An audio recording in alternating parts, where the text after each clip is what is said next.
když mi moje hlava říká, abych toho nechala. Vzpomenu si okamžitě na Oldřicha Pechala.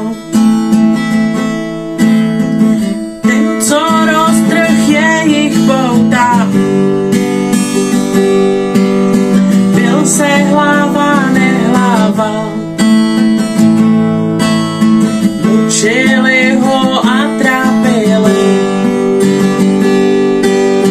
včetně jeho rodiny.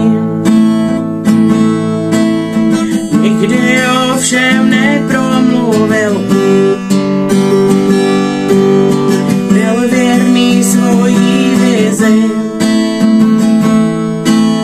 Já tu sedím v bezpečí a stejně mám problém žít.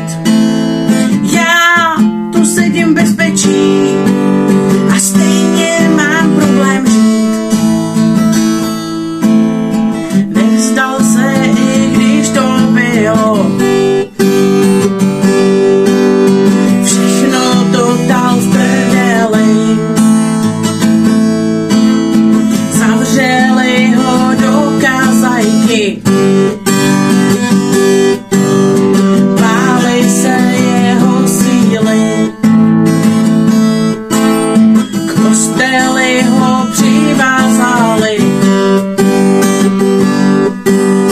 rodinu mu zabili.